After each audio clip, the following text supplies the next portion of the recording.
And it's like a horror movie. The room was dark. She turns around. She's wearing a white t-shirt. There's blood trickling down. She's holding a knife. I'm like, honey, please drop the knife. Thank God she dropped it. As I'm approaching her to like, there's the boob. The left boob is on the floor. It looked like something out of a zombie movie. You can't be a good boss if you weren't a good cop. You just can't. You have to know the job. You could be the greatest person in the world, but you have to know the job. And then as a boss, you can't be a boss who says, I don't want to go out to this, I don't want to go out to that. You have to be out there because you have to observe your cops. You have to see when they're doing things wrong. You could correct the behavior, and you can also teach them. And you learn, and you continue to learn your whole career. Most people start this job in their 20s. I did it at 30. I already had that 10 years life experience. I was a young father. So at least I had some of that life experience where it's like, all right, where if I was a 22-year-old starting a job, it would have been a different ballgame. The way you fight crime is you got to go after the repeat offenders, you got to go after the violent crime, and go after the hot spots of where it's actually happening. But don't punish people. Deal with the condition. Hello, this is Voices from the Watch. I'm your host, Dave Goldstein, retired NYPD Lieutenant Platoon Commander and current author. My books, Another Body in Brooklyn and Bullets Over Bourbon, are both available on Amazon. I'm not going to do too much of a preamble today. I'm going to get to my guest in a minute. His name is Mike Garcia. I've known him a long time. We worked together for years. And he actually worked for me, I guess, technically, but we worked together for years. And he is retired now as well. He spent his whole career in northern Brooklyn. And we're just going to talk about some interesting stuff. So let me get to it. Mike, whenever you're ready. Hello! All right, it is July 7th, World Cup time. So put that in context. Okay? Take this, my sombrero. I just saw the Colombia game against Switzerland. My boy James. I'm just hurt. I'm angry. And I have plenty of these, so let's start. Let's go. Well, yeah, we don't have any drinking rules on the show. It's you were retired as well, so you can live as you want now. And so Mike, thanks for being here. Try to stay a little sober. If we can do that, that would be wonderful. Yes, I am. I will. I promise. I'd appreciate that. All right. So, Mike, why don't you give a quick rundown of your career in like a minute or two? Oh, my gosh. So, at 30 years of age, I decided to become an NYPD police officer. I have a background in corporate communications. So, I work for what's now Optimum, but it used to be Rainbow Media / Cablevision.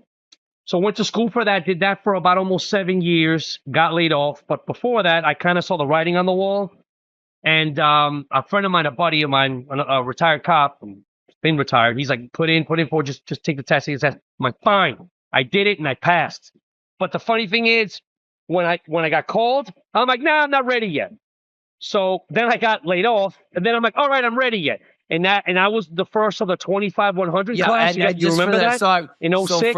In about 2006, 2007, the NYPD, the PBA, to get a contract that was better for the people who were already on, they did what's called sold out the unborn in contract negotiations, meaning that they put in they agreed that the new cops who came on would only be making like $25,000 a year. 25,000 plus 100, so we won't get benefits. You know, like I guess social services. So that's 100 just above where they could have been eligible for benefits. And one person in that class did get locked up for some kind of benefit fraud, which was sad because I think the person had kids. And I will say that I can even say that now they did later rectified it, so to speak, because they later gave them all back pay and got the starting salary bumped up. However, that hurt a lot of people because a lot of people couldn't take the job during that time for the salary. I remember I was standing on a foot post in East New York on Pennsylvania and Liberty, and this guy came up to me and he said, and this I still remember, this is only 20 years ago. And he's talking to me, real nice guy, smart guy. And he's like, yeah, man, I took the test. I wanted to be in it, but I got kids. I couldn't afford the $25,000 a year. And, he was the kind of person, he was a good guy, like the kind of person you want on the job. But basically, the only people who could afford it most were people who had savings. I lost my apartment. I had a studio in Elmhurst, Right. Queens. Lost it. Moved back home. Didn't last too long because my mother and I, we can't live together. Love my mother. I know. So I ended up moving to a friend of the family's. Friend of the family's. God bless her. So I moved like 2 blocks away, stay in the same neighborhood. But still, dude, not easy. I mean, then after that, I got engaged. God knows why, and I got married, and that's a whole other. That could be a whole horror story. We all have one of those horror That's stories, my friend. And you know what? They have one too about us. So I don't know. So go on. So you joined. You were 30 years old, and where'd you start out? So started, I guess I took the oath, so to speak. January of 06. I was supposed to be in the summer of 05, but I didn't take it. So the first of that class, like I was saying, and then graduated July of 06. And I went right to the 7-9. 7-9 on the Operation Impact, right? 6 months. The Operation Impact, foot post. Fulton, the famous Fulton Post, Fulton in Brooklyn or Fulton in Nostrand. That was my personal favorite. Oh, that was a lively area. I know when my first year in transit, I was always over there. Yeah. And that was a lively area. Yeah. I will say back then, especially in Bed-Stuy, and we both worked in Bed-Stuy for a long time. But people used to fight the cops a lot. People always and it got particularly bad during that time. It started to get particularly bad. Just every arrest was it was just there's so much confrontation. But so anyway, so you were in the 7-9 for Impact. You were mostly on foot posts. Doing back then, it was all the rookies were on foot posts. Writing tickets, right, and such, and arresting. For the non-existent back quota. Then there was certainly which we've talked about before, the impact policing, where they were casting way too wide a net on communities and judging by activity or summonses versus just going off of who you're stopping, who you're arresting, what their criminal histories are. That's more important and what the crime is than pure numbers. That doesn't really tell you anything. And absolutely. And but anyway, you did that for how long? 6 months, and then from there went around January 07, went to the 8-1, which is the other side of Bedford-Stuyvesant. And 8-1 is it's an interesting command. It's a small command. Yes, it's smaller, but it's just it's lively in the sense that it's a little more violent than the 7-9 side was, and you had a lot of pockets in the 8-1 where you had just a very high violent crime incident, and you also had blocks where you had middle class, even upper middle class blocks where it was it's a very interesting dynamic, brownstones that were even then worth a lot of money, and then you also had blocks where you could have brownstones that you have 4 different families living in that were all squatting, or I'm not even saying families, 4 different groups of unrelated people who were all squatting in different parts of it. You could have that, and you also had blocks where it was just quiet, but it's such a small area that bad things sometimes creep in. And what we were talking about, even on one of the other podcasts, was that somebody's walking down a block and someone wants to get him, and that guy gets shot at on that block. He gets shot on that block. That's not the resident of that block's fault. The residents of that block had nothing to do with it. He didn't even live on it. No, of course not. He has nothing. He has nothing to do with that block. So back then, what they were doing is, he got shot on that block, so let's get some activity over there. Let's get some stuff going on, which had nothing to do with actually catching the shooter and also setting an example of hey, we're not going to tolerate this. It's one thing when you say we have a hot corner. Everyone's rolling dice. Everyone's always, and now we should have been handling it before, but for whatever reason, let's say we didn't handle it before, and now you got a shooting over there. Yeah, you're gonna have to clean up that corner of illegal activity, but you don't punish people whose only crime is where they live, and that's the only thing. And the NYPD did get a lot better at that. I mean, it was it was night and day from when I retired to back then, from when I came on. Oh, I would say it was night and day. yeah. I would say it was night and day. Oh, yeah. Yeah, it was sad. A lot of people had to pay for other people's broken dishes, and I Exactly. never Yeah. thought that A was lot of right. people had to and it's like you were punished for where you lived. It got a lot better because the way you fight crime is you got to go after the repeat offenders. You got to go after the people who are driving the violent crime and go after the hot spots of where it's actually happening. But don't punish people where deal with the condition. So you came to the 8-1. You got in a car pretty quickly when you came to the 8-1. Yes, with one of my partner, my longtime partner was one of your previous guests. I don't know if you want me to, can I say his name? I mean, of course you could say his name. Santo Tavares, I'm calling you out.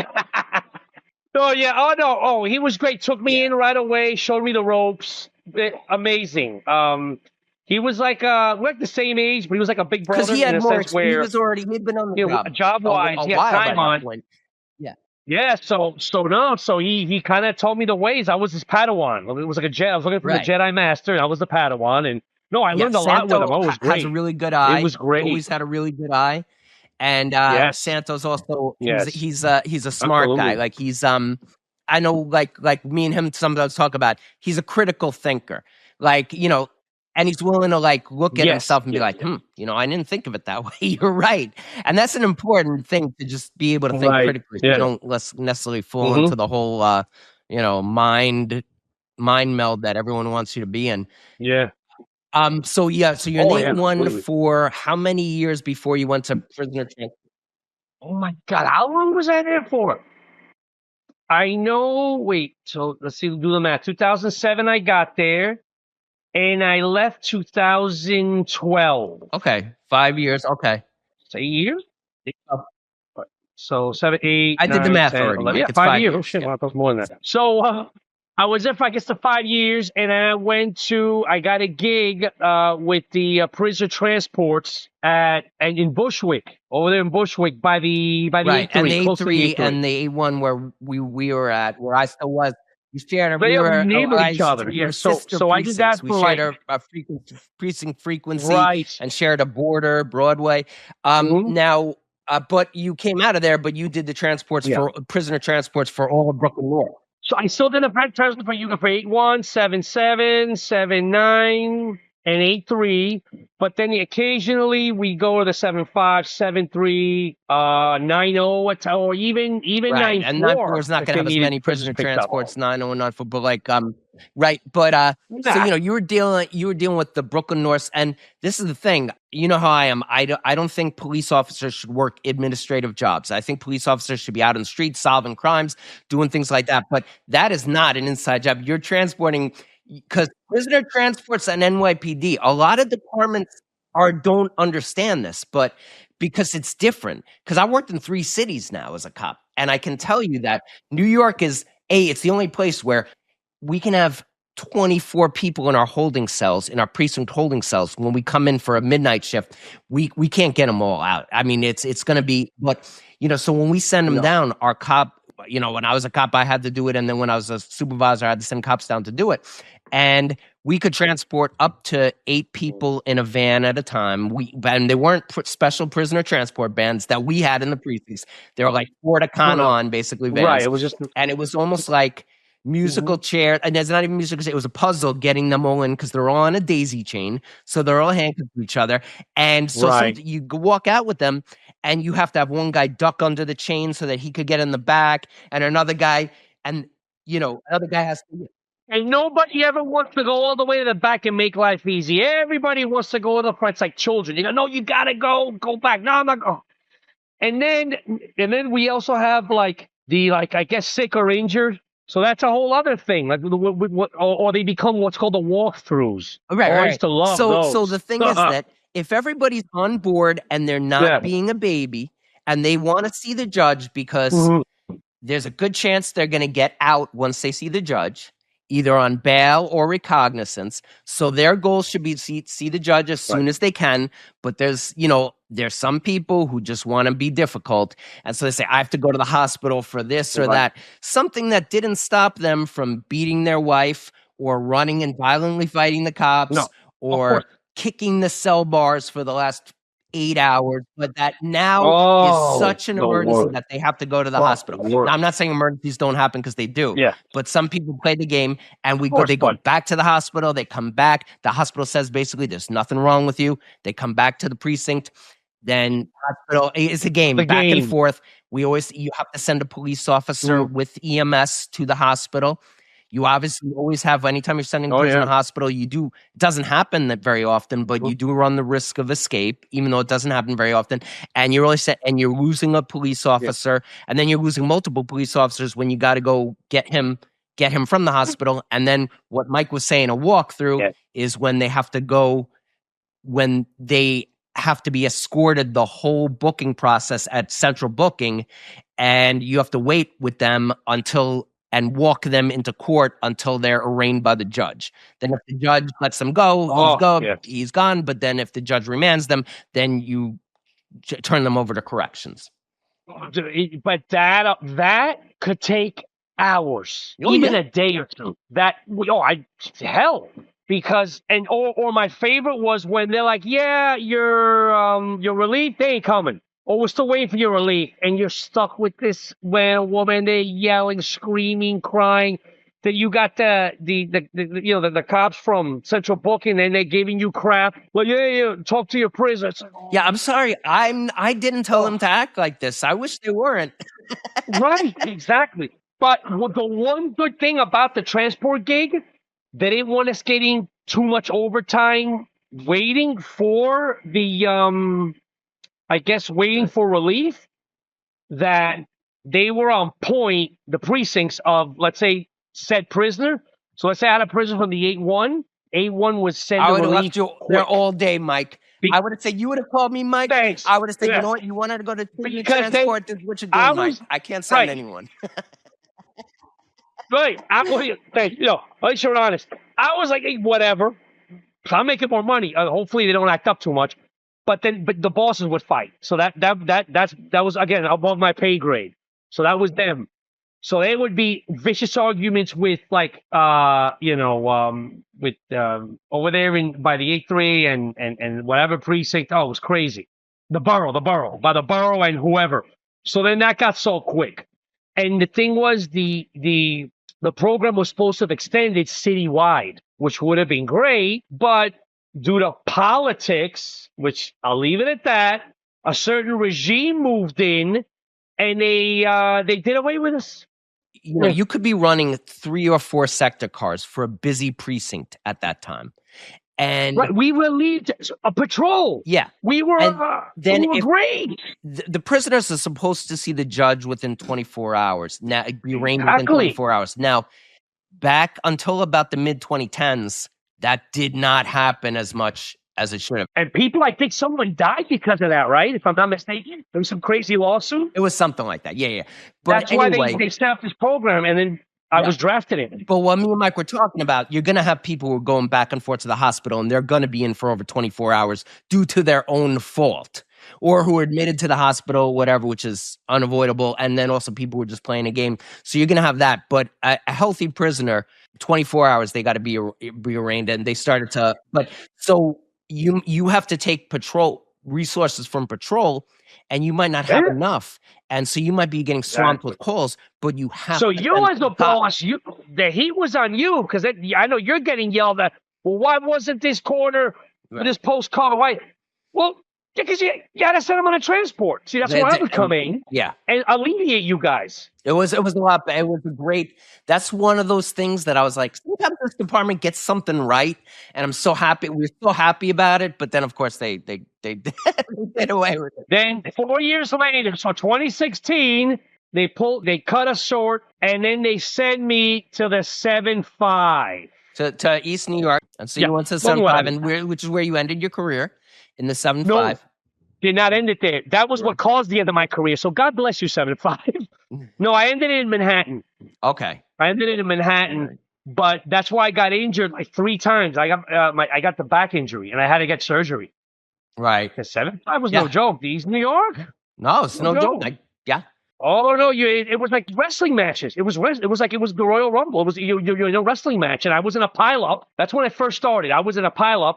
There was a guy who was drunk or high. I don't know. He was in another planet, and his newborn baby in the back seat refusing to get out of the car. Dude, I go, bro, get out of the car, take a walk. She'll come back for you. Your baby mama, it'll be fine. At this point, it was like a discon.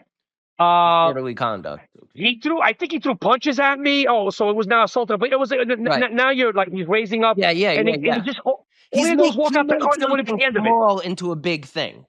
Right, as you know, always. So I'm there tugging on him. My partners were tugging on him. He's holding on to the car seat for dear life. Here comes like this linebacker from squad. God bless him. He just yanks him out. I'm holding on to him, slams him on the ground. I go on top, and like 10 bodies on top of him. That's happened to me before too, where like I got someone else took someone down. One time I had a guy, I cuffed him in the front. We were fighting with him. He's a big boy. And, whenever you can get a cuff on whenever you can. And, because when someone else has that other hand, just try and because it's much easier to control. But he didn't tell me. I didn't work with this guy. I'd never worked with this guy before. He didn't tell me what he was going to do. And he decides to take his feet out or something and slam him, doesn't tell me. And I wound up, boom, smashed in my face. Ooh, you went along for the ride. Bloody. Oh, not fun. Yeah. But we got him in custody, no serious injuries. But yeah, my face was totally. Yeah. But it pile-ups are bad. You get sprayed by other cops. You get kicked by the cops, something because and by the person who's fighting with you, because they don't have the same rules we do. They can headbutt us. They can bite us. Yeah, it's scary. Can spit at us. We can't do those things to them. Generally speaking, on other life or death situations. No, yeah, of course. But I think that, yeah, a lot of cops get hurt. I did like a million times. Like people don't realize all the little injuries you get as a cop. Like just stuff that like still like 10 years later, 15 years later, you still feel it. It's because you're dealing with people, especially in a city like New York. When you're fighting with someone, it's on the cement, and you're not expecting it. You're not wanting to fight with this person. You don't have a nice foot pursuit through nice fields and stuff where you're all stretched. You're climbing over fences. You're cutting your hands up on the fences, and you're always exposed to bodily fluids all the time. I was bit twice where it broke the skin, and I've been a bunch of other times where it just didn't break, like they just got my jacket or whatever. But you're either dealing with a person who's not a good person and a very violent, bad person, or somebody who's high and just acting a fool, or somebody who's just maybe in the middle of a mental breakdown, or somebody who's just having maybe the worst day of their life. See, I got a good story about that. I dealt with a guy like that having the worst day of his life. This was by J Street. So I was just downtown Brooklyn. Downtown Brooklyn by the family court, and we just there outside posted, and like 5 people come up to my partner of me in the day. This is when I was in the 7-5. We got posted there. There's a guy down there just threatening people. All right. Of course, trans is nowhere to be found. Whatever. Yeah. So we get down there, and the guy is just there, angry, pissed off, starts yelling, starts calling me a racist, this and that.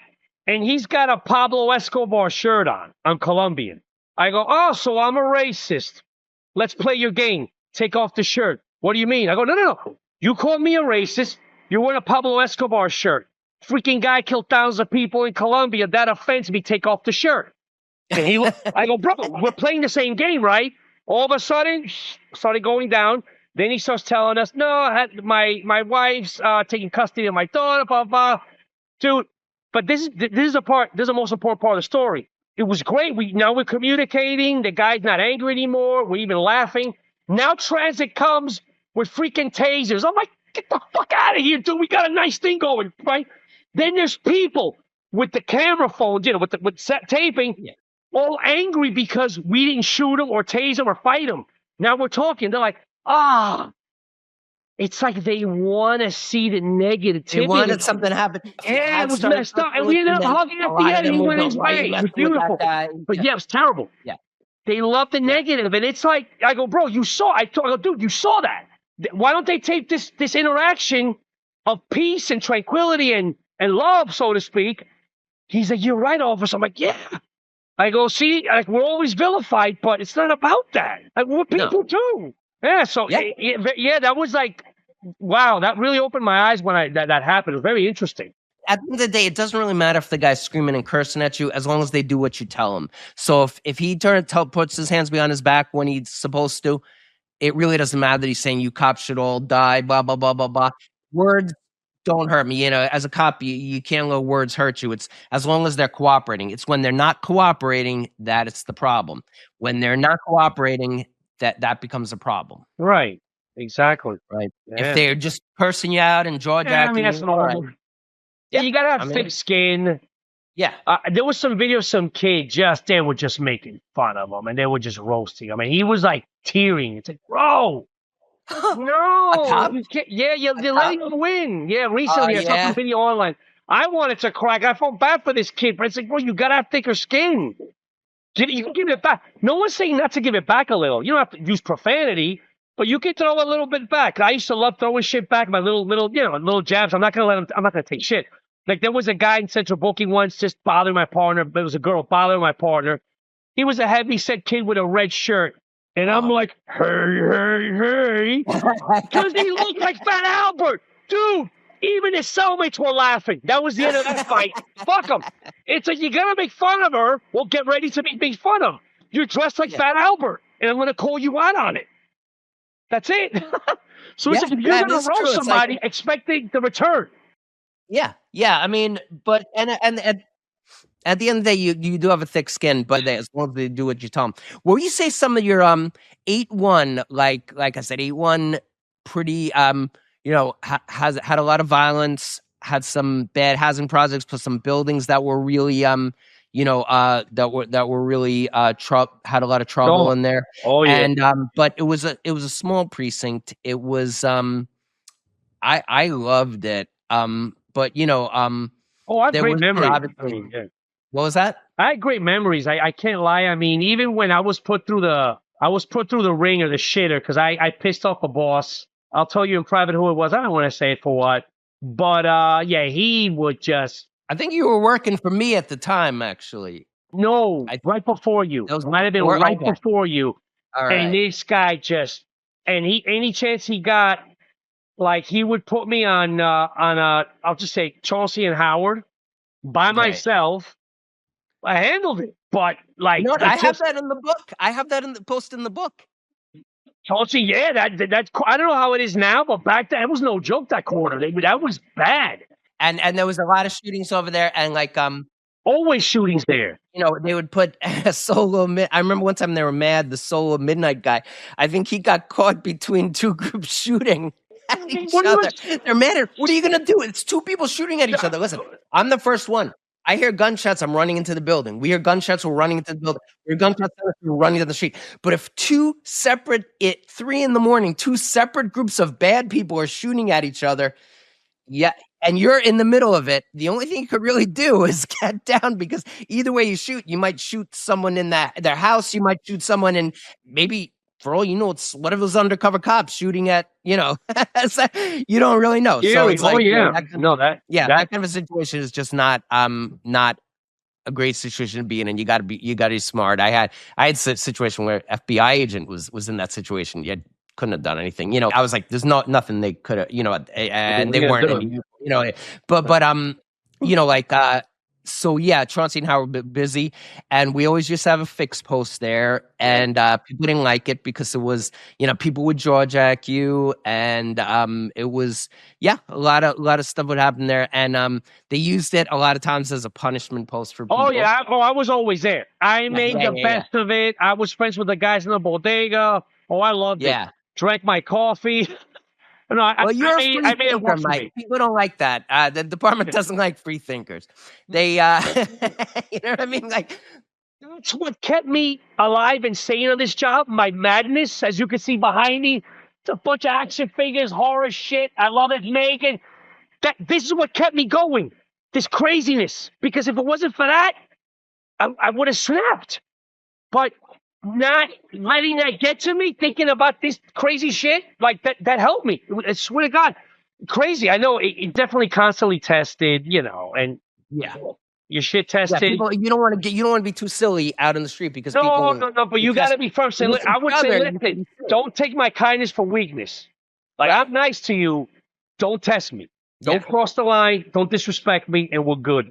And, that you always have to draw the line in the sand, especially during the transports, because that transport, a couple of guys always tried to get away. Obviously, I said, "I'm like, where are you going?" You have to be very careful because you're transporting 8 guys on a daisy chain. One guy slips through, he's And gone. that happens. I knew a guy that happened to. They were already in central booking, and the homeboy just got out, and it's all on camera. Oh my God, he got the 30-day hit. Wait. Did he get out of central booking or he was in central book? He was inside already. He was already inside waiting to see the judge. So sometimes there was so many people that would have you wait like in the hallways. Do you remember that? Yeah. Like by the benches? I remember that. Yeah. When you had to walk you saw it on camera. Homeboy just got out and walked out like normal. And then he was doing the count, and it's like, oh, my heart broke. I was like, ooh. I think that the lieutenant was showing, look, he goes, don't let this happen to you. And he was showing us a video. I'm like, oh, shit. It's bad. You cannot take anything for granted. It was some stupid, but he wanted to get away. It's like, I guess, but you get a 30-day fucking hit. I mean, there's no vacation for you for a year. You arrest someone for murder, you're expecting, oh my God, this guy's might try and escape. He's going down for murder. Like, he might try to escape. But most of the people who escape are from more minor stuff. No, I had a guy who escaped the initial transporting officers, again, not from my unit, from the precinct. Then we had him, and I pulled him aside. I'm like, bro, do not even think about it. I go, don't even think about it. We put leg shackles on. Oh, bro, what did you try and do before? What got you to this? Don't even think about it. And I had you had to set like a child. You have to set him straight from the beginning. Because this fucking guy, you're not costing me 30 days vacation. Oh my God. Yeah, because you lose 30 days, you get suspended if you lose a prisoner in New York. And you know what? You can't lose a prisoner, and you won't if you do things the right way. You won't lose them. But that's why you always have to hold on to someone. I see they're not your buddy. You can't walk beside them. They can't walk not at all. No, because some people get friendly with you, but you gotta use psychology. Like there was this one time. There was this one. We're not friends. We're not friends. We might be friendly. We were friendly. No, but there was a guy that snapped in the truck. It was the what do you call it? No, it wasn't a regular van. The Sprinter. And for some reason, we're handing out cigarettes. We all give them cigarettes. It's like gold. Shut them up. Take some cigarettes, whatever. And this freaking guy snatched a cigarette from another guy's hand. Fight broke out. So then my 2 partners went in to stop the fight. I stayed out. Why you gotta be a pussy for? I go, a pussy? Dude, 2 guys try to run out. Guess who stopped them? You want to lose 30 days? Yeah. No, you were smart. You're being smart. No, I don't want to lose 30 days. I want you to lose 30 days. Look, you went in, and someone's got to stay out. If and 2 guys tried to escape. And imagine those 2 guys would have got out. And you've been and these guys were all on a daisy chain.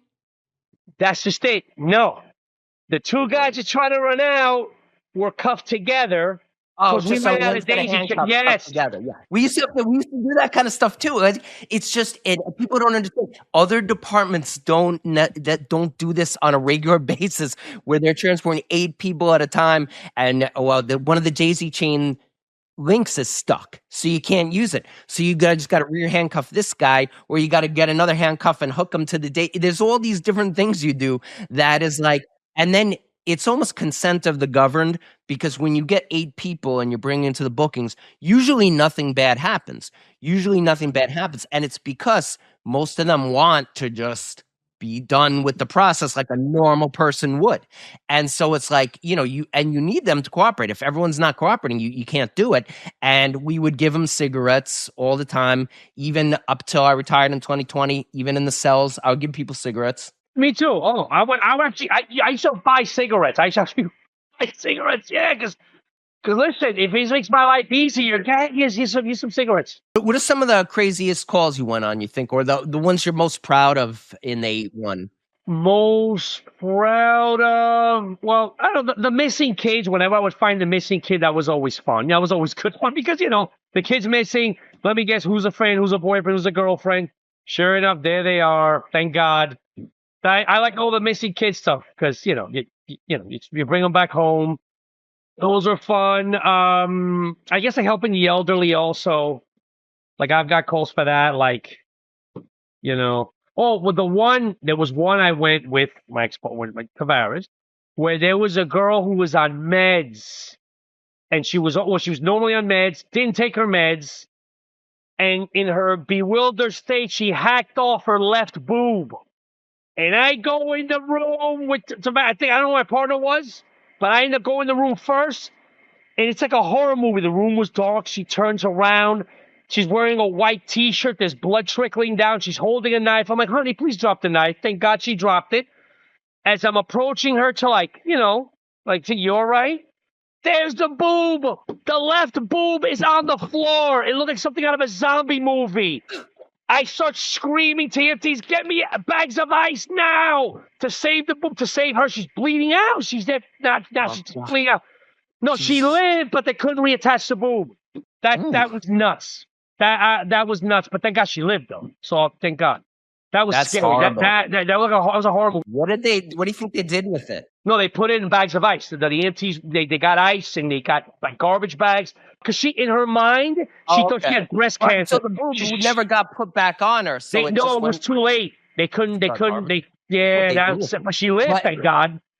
But yeah, that's the important thing. But I mean, girl, because she was off her meds. That story broke my. I mean, Santa, we're talking about emotionally disturbed persons, and like that stuff will happen. Yeah, I mean, like I said, I've had people slit their wrists, people hung themselves. It's always horrible when you get there after the fact and you can't do anything. You see somebody like I had a guy one time. I think it was during COVID, and he hung himself, and he'd put this whole contraption together.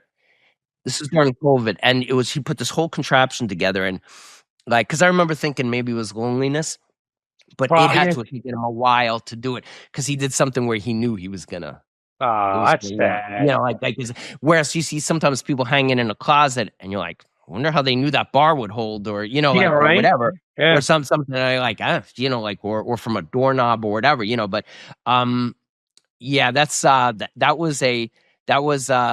that's that's crazy. What about the 7.5? Oh my God, 7.5. Well, that's what's getting hurt. Nah, 7.5 was a trip. Let me tell you, I look back, it was a trip. Just all types of craziness. But where I hurt my back, I told you the first one with the pileup. The one that kind of did me in was there was this poor heavyset lady first job of the day. She kept screaming. I'll never forget these words. God help me, I have no head, I have no head. That's all she kept saying over and over and over again. So she was in her bathroom. So I go, all right, man, we got to go to the hospital. Her tenant said, yes, she's off her, once again, she's off the meds. For whatever reason, she's not taking her pills. Come on, let's go. Oh, no. What? So she grabbed her toothbrush, tried to poke my eye out. I'm like, no. So we had to try. So as we're trying to rear cuff her, that ain't happening because she weighed 300 pounds. So let's front cuff her. In the whole struggle, we finally get her cuffed. We take her downstairs, because a couple steps to the bus, the ambulance. Dude, my back is on fire. And we're going to Brookdale. I'm like, all right, listen, we'll get her in the psych. I got to see somebody, too. I go, my back is on fire. And I think that was the turning point where, I ended up getting back surgery. That was in 2019. About 3 years later, I ended up getting back surgery. And dude, I still in pain. I had a guy who used to go to the 7.5 and say that they put a chip in his brain. Yeah. And he was violent. And then I was warned when he came in. I'm like, I got this. I go, listen, my friend, I don't have the surgical experience to remove that chip. But if you go to the FBI, I punched him. And I'm like, listen. That's it. Go to the FBI. I can't open up your brain and take it out. They can. And he listened. He was but the previous week he was fighting cops. I go, no. I got him. And I told him, I go, listen, you got to go to the FBI. You got to go to Washington, D.C. And I gave him the address. And I never saw him again. Listen, it's like Bruce Lee said, the art of fighting without fighting. Most precincts have a local person who's a local crazy person who comes in. Some of them like the cops, but they're remember we had Daryl. Daryl was all around. He was in 7.5. Last time I saw him, he was wearing an army. I know he was never in the army, but he was wearing an army uniform. Daryl was a guy, skinny guy, crazy. He legitimately could not work. He needed to be on but he didn't need to be institutionalized because he was not violent in any No, way, it shape, wasn't. or He's form. super cool. I loved him. He would just, but you'd be like, give me your wallet. Give me your wallet. He'd say it to cops, and he'd say that to cops, though. He wouldn't say that to kids on the street. Please, is he still with us? Is he still with us? Have you heard? I don't know. I remember, but I used to deal he with was him. cool. I liked him. Because he used to come in the 7-3 all the time when I was in transit. He would come into the. I met him in the 7-9, and then I met him again in the 8-1. He was all around Brooklyn North. And he would and I met his brother. It's actually his brother's a really nice guy. Really? His mother, really nice. Darryl was probably in his early 50s at that point. That's right. Yes, he was. 40s or 50s. But his mother and his brother, and both of them, we don't know what there's nothing you can do. He's not a danger to himself or others. He's always clean. Right. Yeah, I know. He's always like in a suit, like a blazer. Doesn't he have a fedora? Like he would wear those Frank Sinatra, Sammy Davis Jr. hats. He was great. Yeah, he was a character. One time Darryl comes up to me, he's like, I think I'm gonna get this bus driver. I'm gonna take her out. I said, really, Darryl, you're gonna go out on a date with her? He's like, yeah. I'm like, and Darryl didn't tell you. He was like, yeah. So I'm like, how are you gonna go? So he's like, he goes, well, she gave me some money and gave me some food, and then I said, oh, you're really pretty. I said, Darryl, a woman doesn't give you money and food because she wants to go out with you. She felt bad for you. That's why she gave you money and food. Bro, I mean, come on. Great. One time I asked him, where do you sleep? He would sleep on the A train from I sleep on the A train. So that means he's sleeping like 40 minutes a day from 125th Street or when it runs express. But was he in a shelter? He had to be in a shelter, right? I don't know. We had another EPP at my last precinct too. He had kind of a house he lived in, but he wasn't he was crazy too, but he was another one who he couldn't work. Anyway, getting back to the prisoner transports. So a lot of it is how you talk to people too, because when you get when you get in there and you have to bring all these prisoners, you have to you got to search them all again. You got and this is the thing. Most cities, like I said, I worked in 3 cities. New York is maybe unique. I don't know if it's the only place, but it's certainly most places are not like this, where you bring your wallet to the bookings. You bring we take your belt off when you're in the precinct holding cells, because you have 2 precinct holding cells and you could have 25 people between them. It's not like everyone has their own bunk or anything. People are sleeping on the floor, on the bench, against the wall. And then, you take their belt and their shoelaces off when they're in the precinct holding cell, but then they get their belt and shoelaces back when they go to the bookings. They also can keep their wallet, but you have to search the wallet thoroughly. I remember one time when I was doing a transport when I was a cop, and a lot of times when someone has a heavy jacket, you'll let him take it off and you'll keep it out of the cell until he's ready to go to the bookings. You have to search it thoroughly. And so I was doing the transport for this other cop. And so I start searching, I was searched everybody, searched their clothing before I gave it back to them. And I'm searching the guy's bubble jacket. And the cop goes up to me. He's like, yo, bro, I searched it already. He's good. Shit. I was like, that's okay, man. I'm just going to check again. Wow. Sure enough, I find this big knife about this long. No, never. It was in the sleeve of the bubble jacket. That was crazy. Yeah. I mean, you can't take anything for granted. Crazy story involving you, Dave. So I had this job with my other partner, because I had Martinez after Tavares, then it was Cronenberg. Then there was a bunch of other people in between, but then the steady one. And Cronenberg was on our second show. Oh, yeah, that's right. I still got to watch them. So with Cronenberg, we had this job of a criminal trespass. Apparently some guy, I think he stayed in his aunt's apartment. She moved, so he wasn't supposed to be there. But he stayed. You know how that goes. Yeah. Like squatting, whatever. And the super's like, yeah, he was showing us the paperwork. He's not no one's supposed to be there, blah, blah, blah. All right. We knock on the door. They take a little bit. They open up. Never forget this. It was like 5 dudes and 1 girl. All right. Take it as you may mentally. It sure looked that way. And 2 of those dudes, the spider sense went off. I told my partner, I go, let's call for backup. Now we're good. I'm like, no, I call for backup. Now we're good. No. So now we're kind of like, no, I do this. Usually with that too, but it's just sometimes one person gets a thing and the other. So I went on the radio. I'm like, yeah, it's 1 additional, but I don't know, something in my voice Everyone and their mother showed up, thank God. I remember you showed up with Tavares. Oh, me and So, Tavares. yeah, that was great. So then, hey, listen, get up. We start, did the whole thing. Turns out there was no gun there.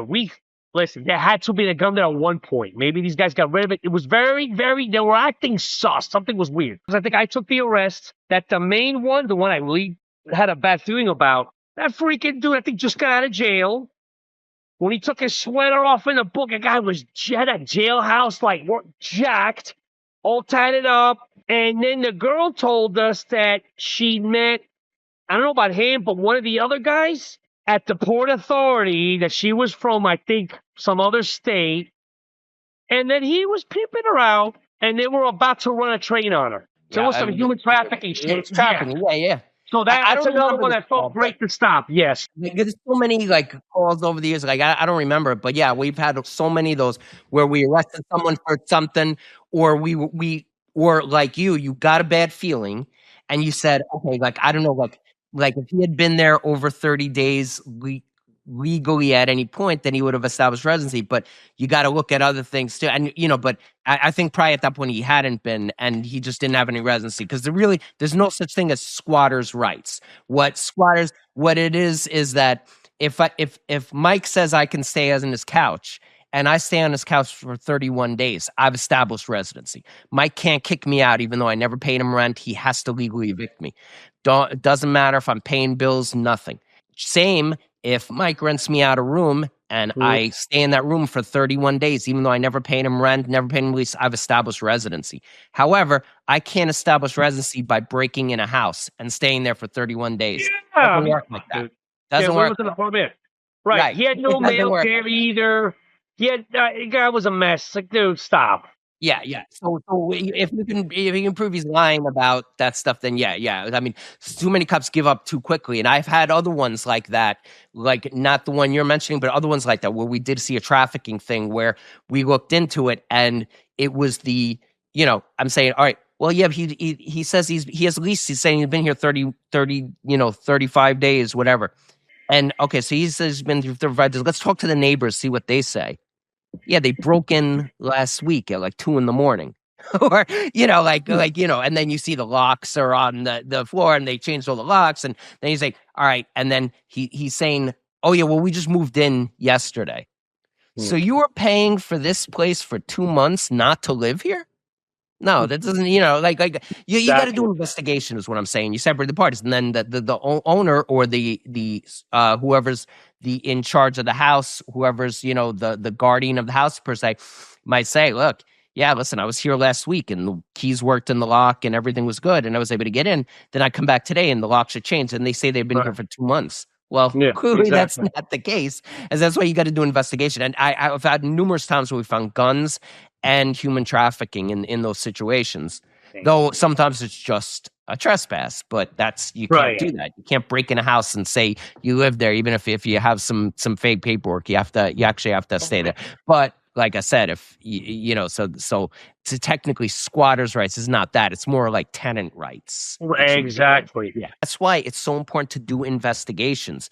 And like Cornerbert's a sharp guy, and usually he'll get it. But sometimes, like, there's been situations too where I've been like, I haven't seen something, but my partner's like, dude, you don't see what's going on here, and like something big. And same thing, I've been like, and especially as I got older on the job, where I've been with someone, and I'm not saying it because I don't want to ruin.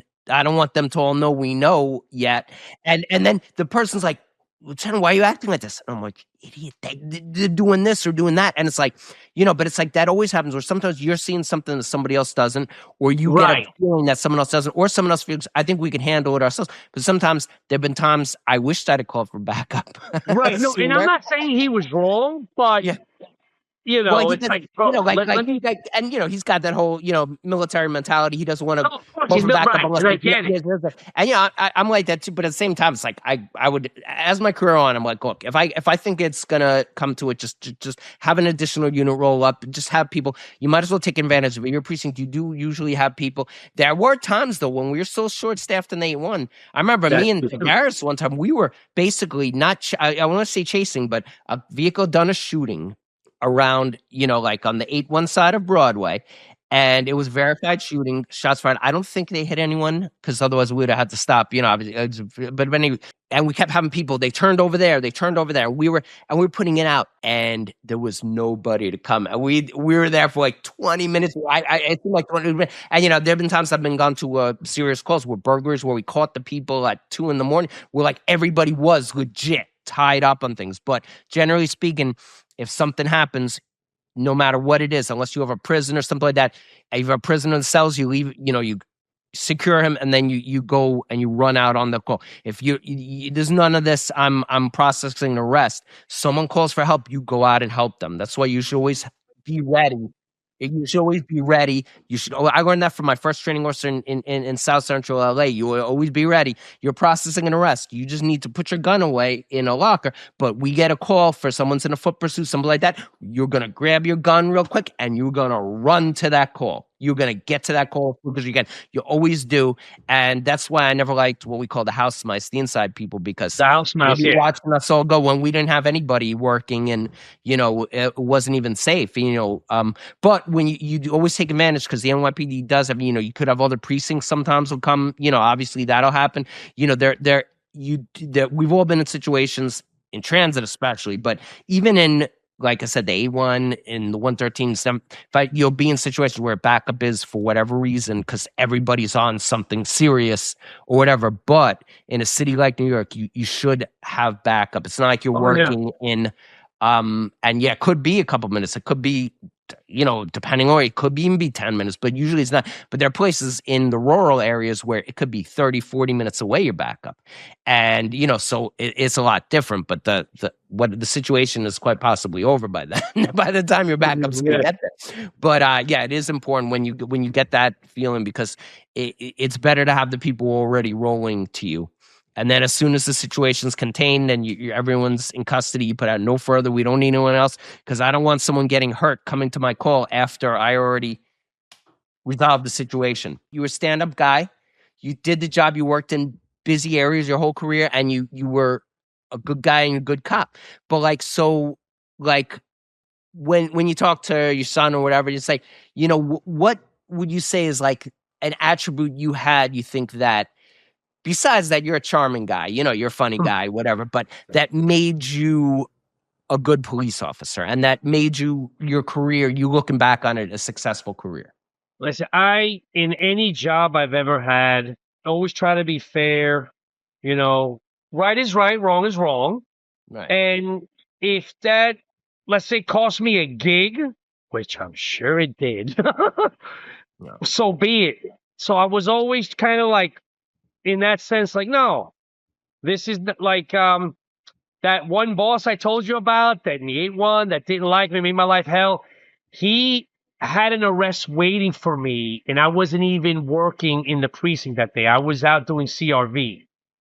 So when I got back, he's like, oh, you have this arrest for like bullshit possession of marijuana. So what I do, I gave the guy a desk appearance ticket, a DAT, because he was DAT-able. Then this asshole tells me, oh, but I told you not to do that. I told you to put him through, meaning to go to central booking, the bullshit. When you get booked and photoed, but you don't have to go to the bookings, you're released with an appearance date to court. So I gave him a DAT. I mean, I did it by the book. If someone qualifies for it, you're supposed to give it to him. I mean, and that back in but some guys, but I think I know you, like, he didn't know patrol and he didn't go out and make that, like someone brought a car and no one, he's like, I'm going to get this guy. But a lot of people don't know the job that well, don't know patrol. And when they become bosses, you can't be a good boss if you weren't a good cop. You just can't. You have to know the job. I mean, you could be the greatest person in the world, but you have to know the job and you're not going to do it. And then as a boss, you can't be a boss who says, I don't want to go out to this, I don't want to go out to that. You have to be out there because you have to observe your cops. You have to see when they're doing things wrong. You could correct the behavior. When they're doing things right, you could be like, good job, that's good. You could point it out. And you can also teach them. And you learn, and you continue to learn your whole career. And you're not going to do that. You don't learn from behind a desk. I mean, when you're the desk officer in a precinct, so you'll learn some things. Definitely, you're dealing with the prisoners and this and that. But you need to be out there, and you need to be seeing how people are actually interacting. A lot of the podcasts, it's just about cops bitching about the job, how much it sucked, this and that. But like it's like, yeah, we all bitched about it, but we did it, and we did it to the best of our ability. But I don't want to call 911 and I have a cop coming. It's like, you know what? I would go try to find your mom, but it's all bullshit. It's this job sucks, and I can't really leave the precinct because I'll get in trouble. No, that's not true. It's like, no, I don't. I want someone. I want a can-do Kenny. I want someone who's a can-do person. I want somebody who's, I'm going to try and help you if I can. That's what I want. I want someone who's just going to give me excuses about why the job sucks. I can't arrest this guy. Yeah, you can. I know for a fact you can. Right. You could go do it. It's like, Right. you want someone who's going to do the job. If you don't like it, don't do it. And, when you were 30 years old, then you realized at the end of the day, you look back on it, how lucky were you to have gotten that job when you think about it? I mean, you're going to get paid for the rest of your life, and you get experiences that so few people have had. Absolutely. I mean, most people start this job in their 20s. I did it at 30. I already had that 10 years life experience. I was a young father. So I had that somewhat maturity, because I'm still a big kid. A little bit of as you can see. So yeah. So at least I had some of that life experience where it's like, all right, where if I was a 22-year-old starting a job, it would have been a different ballgame. It would have been different. Maybe I would have been more aggressive, maybe more, some guys are just, A lot of it is that maturity, and that's why you do need supervisors out there. You need to show people what's acceptable and what's not. And some young guys, they have great eyes, they're great this, but they don't know how to talk to people. And not just because you used to call people dude or this or that. But, it does help to have that, like, a little bit of life experience. It doesn't hurt either. And, right. Of course. But what would you say? I have a question for you. The way the job is right now, do you think you would handle it the same way as you did before? As I did my whole career? Right. Let's say if you were starting now. The job has always been, listen, pretty much, because the job has always been. When I came on Los Angeles PD, people were saying, you're going to get jammed up for this. You're going to get, I didn't think they said jammed up, but they said, but when I came on NYPD, you had all the people in the academy who've been working in the academy their whole careers, who have no street time. Jobs, you're going to get jammed. You're going to get sued for this. You're going to, you're NYPD, but you're going to get sued for this. You're going to get sued for that. No. All right.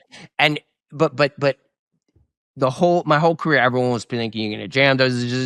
It's always been hard. It's not like it got worse. It reached 2014. That's what I'm saying. That's why I asked you that.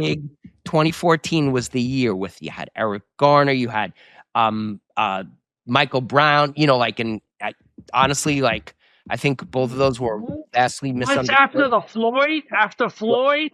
But after Floyd was the next big change, because for a while during COVID, people were being real nice to us, and then once George Floyd hit, that went out the window. That was it. But I still did it. I still policed after George Floyd that way, even after they said, this and that. I was still, I didn't retire till late in 2020, and then I still policed in another area, and I had to be even more careful, and I still did my job. Yes, I was careful, but I still did my job. I always have to do the job. I wouldn't have been, there were certain things maybe I would have been a little more hesitant, but I was more hesitant in 2005 than I was in 2001. I was more hesitant in 2012 than I was in 2008, and I was more hesitant than I was in. It's not, you do, but at the same time, this myth that the job used to be no one ever got, listen, there's always been, cops have always been worried against, sometimes justifiably and sometimes unjustifiably. Mm-hmm. And I will say that, and like some things are disgusting, like I think with that poor guy, poor sergeant, have you read about it with the motorcycle incident? Yeah, he was trying to save people from getting hit by a motorcycle. That's disgraceful. That he should be. Yeah. My thing is, you do the job.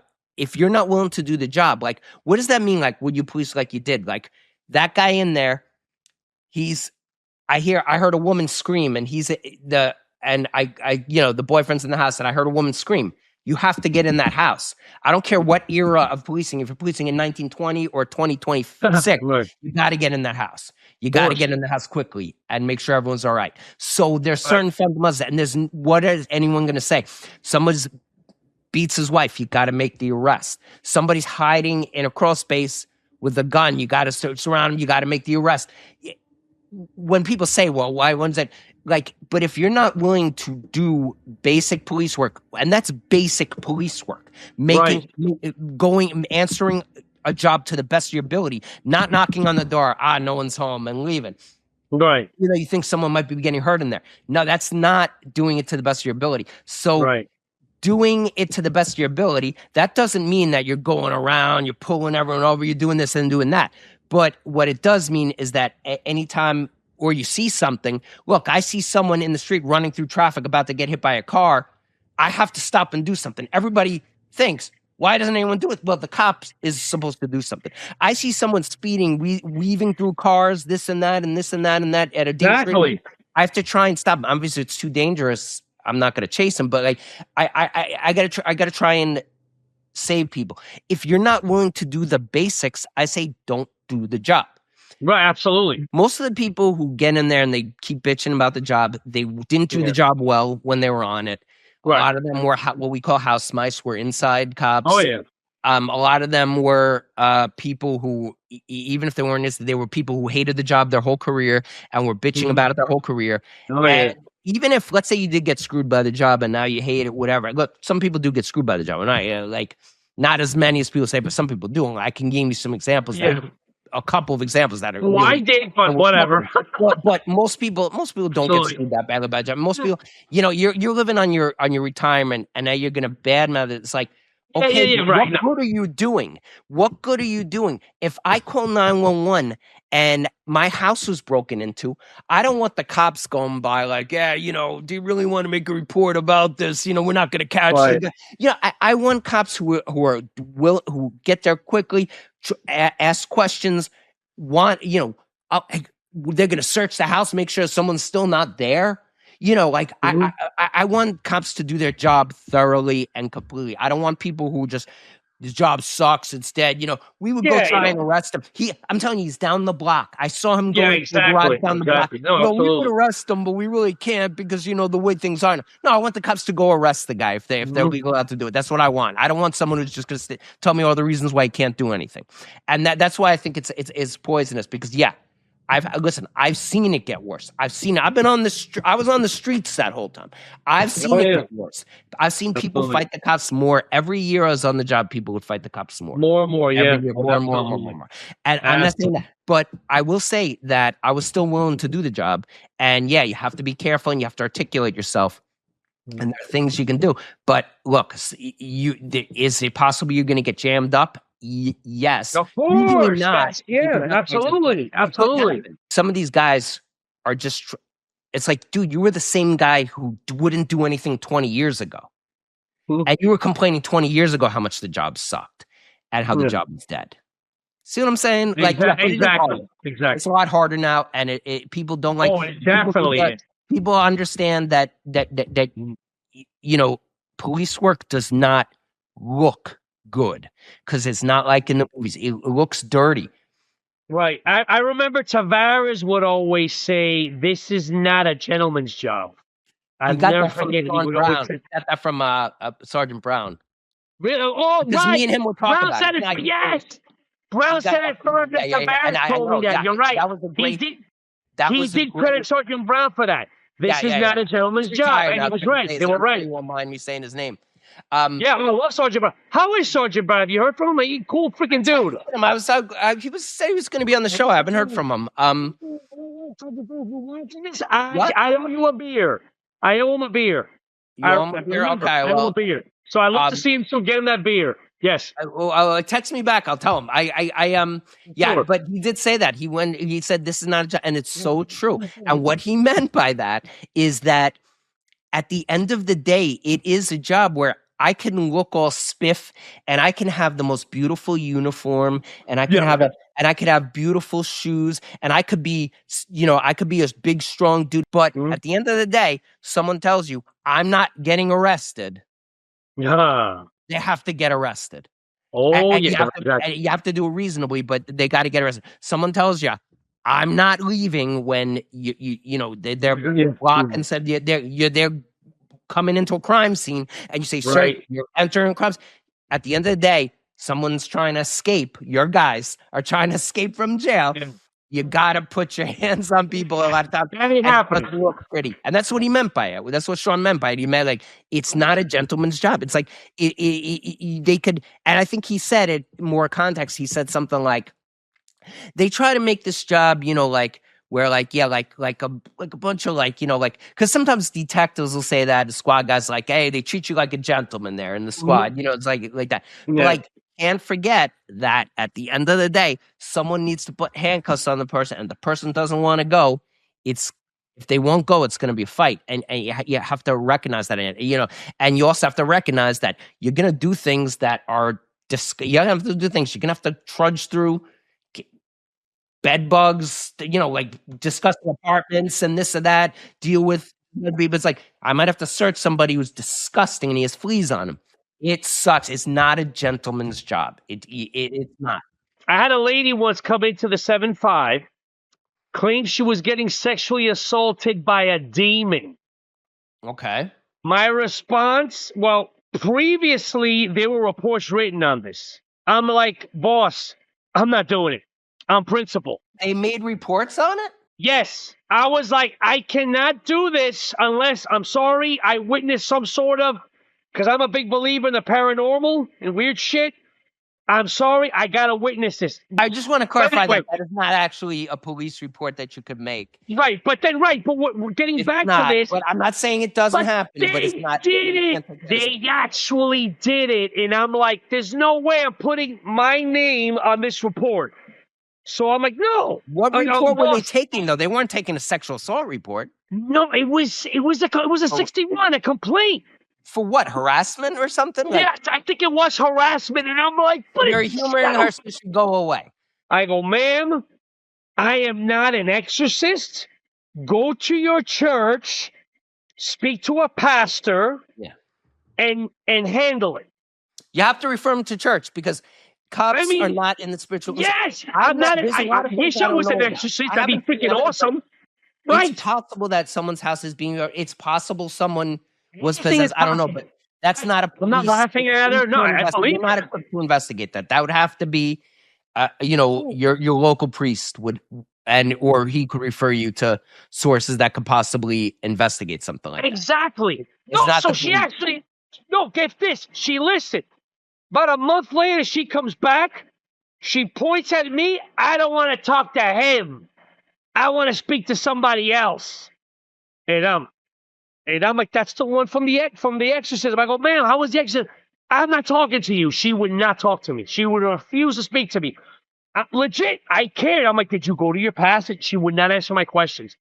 So I think somebody else ended up doing that report. They shouldn't have taken they shouldn't have even humored by taking those reports because it's like yes, and like it doesn't, even though it's just a piece of paper, they were closing it to patrol and they were saying it doesn't go anywhere, or it's unfounded. Maybe they're saying unfounded and they're all laughing about it. Unfounded demon report. It encourages her to keep making the report, and it is a waste of resources. And I'm sorry, I got a better one. I just remembered. Thank you. For some reason, when I was inside the precinct after I got hurt with my back, it's like all the wackies would come in. I had a lady. 7-5. Although, you're gonna love this one. I thank you for reminding me. I had a lady come in, swore to me up and down. Right now, I'm thinking she might have been that cuckoo. Swore to me up and down she met P. Diddy. Right? She met P. Diddy on a dating app, and that he took $10,000 from her. Now, does P. Diddy need 10,000? Obviously not. But we all saw that 50 Cent Netflix documentary where he doesn't like to pay. I mean, who knows? Was she lying? Now I'm thinking, shit. I'm thinking she's crazy. I brought squad. I went to squad. I'm like, you're not gonna believe this. 2 detectives came down. They couldn't believe it. I just left it in their hands because what am I gonna do? So they just, I guess they talked to her and she left. But me thinking back now, what if she wasn't lying? It's possible. Yeah, I mean, That's what probably not, took but it. yeah. Well, what I always tell people is that in 2006, if a woman come in the precinct in 2006 and Right. said, Bill Cosby raped me, Who's I would gonna have been believe like, that? I would Right. have been calling the ambulance. I would have been like, this woman's crazy. And she could have a picture of herself standing next to Bill Cosby. And Right. I'd have been like, wow, you know Bill Cosby? That's I would have been like, and then she could be like, look, this is a text of him apologizing to me. And I'd have been like, look, you know, he always said the woman's always right. So he was always apologizing to Right. Claire for everything on the Cosby show. Mhm. Like, so he, you know, like the woman's always right. So I guess I literally would not have been able to believe it. I Right. still Of course can't not. believe, but I'm obviously sure, but like, so yeah, you can't take anything for granted on this job. I mean, like some of the craziest stuff. There've been times when someone said something so crazy to me, and it was true. Yo, Mike, it's been No, this is it's been fun, dude. great This was speaking great. to I can keep doing this. I go all night, dude. I forget it, man. We have so much fun, Dave. Forget it.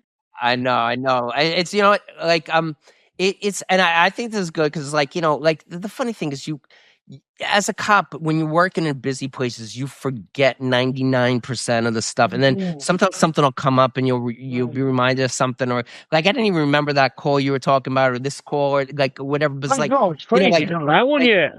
you remember like and it's like but the point is that like did all those things and you always if you know how you are you know that you tried your best and if there was a time when you made a mistake you know that you learned from that mistake hopefully and you were better next time and you know you do the job and the whole job is wanting to be good at your job wanting to help people and seeing where the truth is by following the evidence following what you see hear and what you see here, what you observe, that's what you have to follow. Statements, inconsistencies, this and that. That's what you have to.